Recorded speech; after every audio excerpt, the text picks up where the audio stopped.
اعوذ باللہ من الشیطان اللعین الرجیم بسم اللہ الرحمن الرحیم ایعدکم انکم اذا متم وکنتم ترابا وعظاما انکم مخرجون ہیہات ہیہات لما توعدون اللہم صل علی محمد وآل محمد وعجل فرجهم.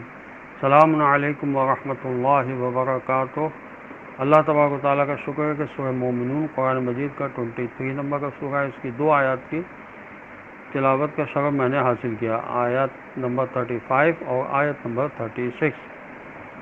آیت نمبر 35 کا ترجمہ یہ ہے: کیا وہ شخص تم سے یہ وعدہ کرتا ہے کہ جب تم مر کر مٹی اور ہڈی بن جاؤ گے تو اس وقت تم اپنی اپنی قبروں سے باہر نکالے جاؤ گے؟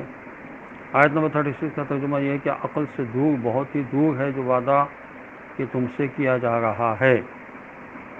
تراب بمعنی مٹی اور عظام بمعنی ہڈی. اس آیت میں انسانی جسم کو 2 حصوں میں بانٹا گیا ہے: گوشت اور ہڈیاں. گوشت قبر میں کچھ عرصے بعد فنا ہو جاتا ہے، جبکہ ہڈیاں سالوں بعد فنا ہوتی ہیں. یا پھر تراب سے مراد بہت پرانے زمانے کے مرے ہوئے لوگ ہیں جو اب بالکل مٹی ہو چکے ہیں، اور عظام سے مراد ماضی قریب کے مرنے والے ہیں جن کی قبروں میں ابھی تک ہڈیاں باقی ہیں. یہ تفسیر روح المعانی میں لکھا ہے. اور تفسیر معانی میں لکھا ہے کہ مادیت اور دہریت کا پورا فلسفہ ان چند آیتوں میں آ گیا. نام، الفاظ اور اصطلاحیں بدل بدل کر ہر زمانے کے منکرین حق اور مکذبین ایسی تھیوری کو پیش کرتے ہیں. انکار کے لہجے میں یہ مراعات یافتہ لوگ عوام سے کہہ رہے ہیں کہ یہ وہی لوگ ہیں جو نہ تم سے یہ کہہ رہے ہیں کہ خاک ہونے اور صرف ہڈی رہ جانے کے بعد اٹھائے جائیں گے، بھلا ایسی نامعقول باتیں کرنے والوں کی بات مانی جاتی ہے. باطل پرستوں کا حق کے داعی کے خلاف پروپیگنڈا ہے. اس پروپیگنڈے میں خود عوام کے مسلمات سے استفادہ کیا گیا ہے اور نتیجہ غلط نکالا گیا ہے. انبیاء علیہ السلام کا انسان ہونا مسلم ہے اور قیامت کا قائم ہونا بھی مسلم ہے. ان دو باتوں سے ان کا جھوٹا ہونا ثابت نہیں ہوتا، لیکن سادہ عوام کو قائل کرنے کے لیے وہ ایسی باتیں پھیلاتے ہیں. وہ اپنے پروپیگنڈے میں تکرارن کہتے تھے بعید ہے اور بعید ہے کہ تم سے جو وعدہ کیا گیا ہے وہ درست ہو، یعنی قیامت آ جائے گی. اب میرے نزدیک قابل رشک بندہ کون ہے؟ یہ ائمہ معصومین علیہ السلام فرماتے ہیں کہ خداوند عز و جل فرماتا ہے کہ میرا قابل رشک دوست وہ ہے جو سبک حال اور سوجھ بوجھ والا ہو، غیب کی حالت میں اپنے رب کی عبادت کو احسن انداز میں بجا لاتا ہو، لوگوں میں گمنام رہتا ہو، اس کا رزق اسے بقدر کفایت ملا ہے تو اسی پر صبر کرتا ہو، مر جائے تو اس کی میراث کم ہوتی ہے اور اس پر رونے والے بھی کم ہوتے ہیں. اولیاء اللہ میں زیادہ قابل رشک وہ بندہ مومن ہے جس کا مال اور اہل و عیال کم ہو، نماز میں اس کا حصہ وافر ہوتا ہے، وہ اپنے رب کی عبادت احسن انداز میں بجا لاتا ہے، چھپ کر بھی اس کی اطاعت کرتا ہے، لوگوں میں گمنام رہتا ہے، انگلیوں سے اس کی طرف اشارہ نہیں کیا جاتا. یہ رسول اکرم صلی اللہ علیہ وسلم کا ارشاد گرامی ہے. اور حضرت موسیٰ علیہ السلام سے راز و نیاز کی باتیں کرتے ہوئے اللہ تعالیٰ نے فرمایا کہ موسیٰ، تمہارا لباس بوسیدہ لیکن دل تازہ ہونا چاہیے، اہل زمین میں مخفی رہو اور اہل آسمان میں پہچانے جاؤ.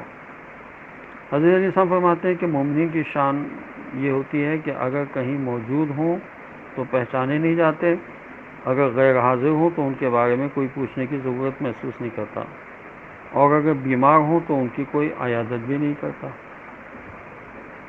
تنبیہ الخواتین میں لکھا ہے کہ کسی شخص کو قبر رسول صلی اللہ علیہ وسلم کے پاس ہوتے ہوئے دیکھا گیا تو پوچھا گیا کہ رونے کی کیا وجہ ہے؟ اس نے کہا، میں نے حضرت رسول خدا صلی اللہ علیہ وسلم کو فرماتے سنا ہے کہ تھوڑا سا ریا بھی شرک ہے، اور اللہ تعالیٰ نے ان متقی لوگوں کو پسند فرمایا جو مخفی رہتے ہیں.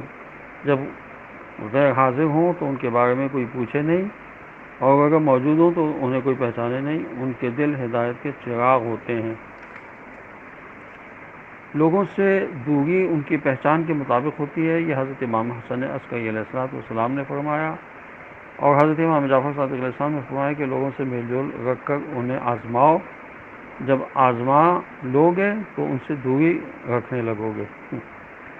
حضرت علیہ السلام فرماتے ہیں کہ جو اللہ تعالیٰ کو پہچان لیتا ہے وہ موحد بن جاتا ہے، اور جو لوگوں کو پہچان لیتا ہے وہ گوشہ تنہائی میں چلا جاتا ہے۔ حضرت امام جعفر صادق علیہ السلام سے کسی نے کہا آپ لوگوں سے کٹ کر رہتے ہیں، تو آپ نے فرمایا زمانہ خراب ہو گیا ہے، بھائی تبدیل ہو چکے ہیں، اس لیے میں نے تنہائی کو دل کے سکون کے لیے زیادہ مناسب سمجھا۔ مولا علی صاحب فرماتے ہیں کہ جب بھی کوئی لوگوں کو آزما لیتا ہے تو ان سے کنارہ کش ہو جاتا ہے۔ یہ کلام حضرت امیر علیہ السلام کے اس کلام سے ملتا جلتا ہے جو آپ نے فرمایا تھا آزماؤ تاکہ ان سے نفرت کرو، یہ نہج البلاغہ میں موجود ہے۔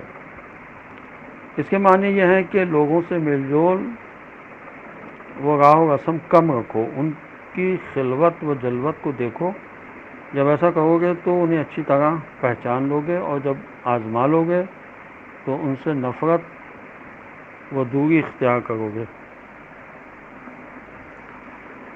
سب سے بڑا عقل مند انسان کون ہے؟ جو شخص سب سے زیادہ خدا کا مطیع و فرمانبردار ہو وہ سب سے بڑا عقل مند ہے۔ عاقل ترین مرد وہ ہے جو سب سے زیادہ خدا سے قریب ہو، اور پستی اور ضلالتوں سے دوری کرنے والا سب سے بڑا عقل مند ہے۔ عقل مندوں اور خرد مندوں کی پیروی کرنے والا شخص سب سے بڑا عقل مند ہے۔ عاقل انسان کی صفات حضرت امام موسیٰ کاظم علیہ السلام نے بیان فرمائی ہیں۔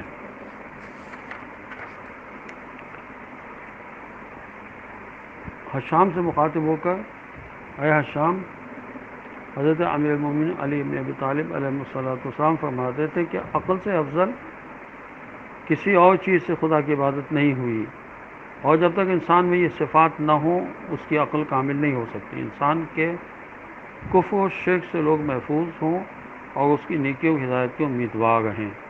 اپنے مال کے زیادہ حصے کو تقسیم کر دے، لیکن اپنی زیادہ باتوں کو بچا کر رکھے۔ دنیا سے اپنی ضرورت کے مطابق مال لے لے، اور جب تک زندہ ہے علم و دانش سے سیر نہ ہو۔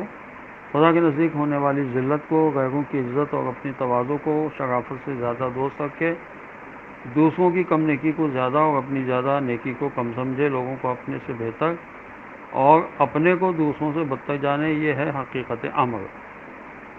رسول خدا صلی اللہ علیہ وآلہ وسلم نے عقل کی 10 صفتیں بیان کی ہیں۔ نادانی کرنے والے شخص سے بردباری دکھانا، ستم کرنے والے کو معاف کرنا، اپنے سے کمتر لوگوں سے تواضع کرنا، نیکی کرنے میں برتر لوگوں سے آگے ہونا۔ عاقل جب کچھ بولنے کا قصد کرے تو پہلے تدبیر اور دور اندیشی کر لے۔ اب اگر اس کی بات اچھی ہے تو وہ بات بولے جس سے خود کو فائدہ ہوا ہو، اور اگر وہ بات شر اور باعث فساد ہے تو چپ ہو جائے تاکہ سالم رہے۔